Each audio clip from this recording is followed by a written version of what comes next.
ચૂંટણી વખતે ક્ષત્રિયો વિરોધી જે પરસોત્તમ રૂપાલાએ ટિપ્પણી કરી ભાજપ છતાં પણ તેમની તરફેણમાં છે, તો ક્ષત્રિયો પણ હવે પીછેહટ કરવામાં નથી, તો એનાથી કદાચ જે પરિણામ છે તેના પર અસર નહીં થાય, પરંતુ જે એમનું લક્ષ્યાંક છે તેમાં ચોક્કસથી અસર થઈ શકશે.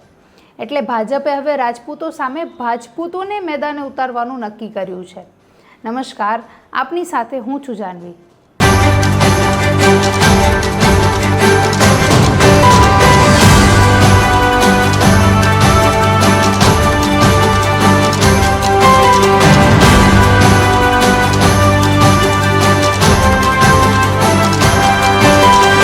સ્થાનિક આગેવાનો હોય કે પછી મોટા નેતાઓ હોય, મુખ્યમંત્રી હોય કે પછી હર્ષ સંઘવી, રાજવી પરિવારના લોકોએ પણ બધા લોકોએ આમાં માથાફોડ કરી લીધી, પણ છતાંય હવે ક્ષત્રિયો માનવાની પક્ષમાં નથી.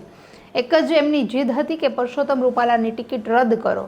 હવે જો કે ફોર્મ ભરાઈ ગયું છે, ફોર્મ માન્ય પણ થઈ ગયું છે, તો હવે એમનો જે આંદોલનનો પાર્ટ 2 શરૂ થયો છે કે જેમાં તેઓ કહી રહ્યા છે કે અમે માત્ર હવે પરસોત્તમ રૂપાલા નહીં પણ ભાજપ વિરુદ્ધ લડીશું, બધા જ જગ્યાએ ભાજપ વિરોધી મતદાન કરવાનો પ્રચાર કરશું.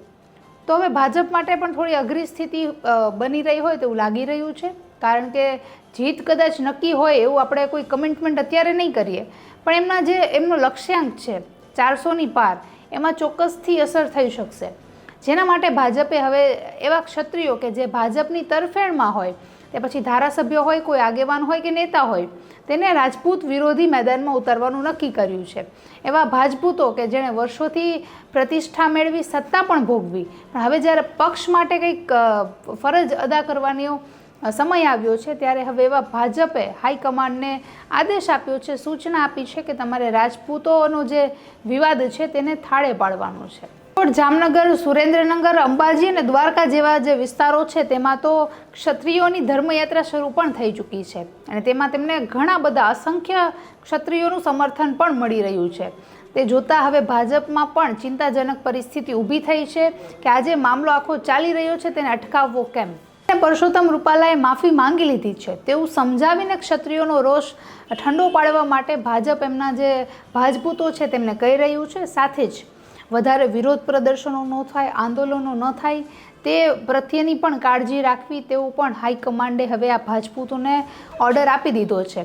તો તે આખી પ્રક્રિયાને જોઈને હવે ક્ષત્રિયો તો પોતાની જીદ ઉપર અડેલા જ છે કે કોઈ પણ સંજોગોમાં ભાજપ વિરોધી મતદાન કરશું. પણ એ જે આખો મામલો છે હવે શહેરી વિસ્તાર પૂરતો સીમિત નહીં રહેતા ગ્રામ્ય વિસ્તારમાં પણ પહોંચી ચૂક્યો છે. તો સાથે આ આખા કિસ્સામાં આવી બધી જ ઘટનાઓમાં જે સૌથી વધુ પ્રેશર કોઈ ઉપર આવી રહ્યું હોય તો એ ભાજપૂતો ઉપર આવી રહ્યું છે કે જે રાજપૂતો છે ને ભાજપના આગેવાનો કે નેતાઓ છે, કારણ કે એમને બંને બાજુથી પ્રેશર આવી ગયું છે. એક બાજુ સમાજ પ્રેશર કરે છે કે તમે રાજપૂત થઈ અને ભાજપનો તરફેણમાં છો, તો બીજી બાજુ ભાજપ પ્રેશર કરે છે કે તમે આટલા વર્ષો સુધી જે સત્તા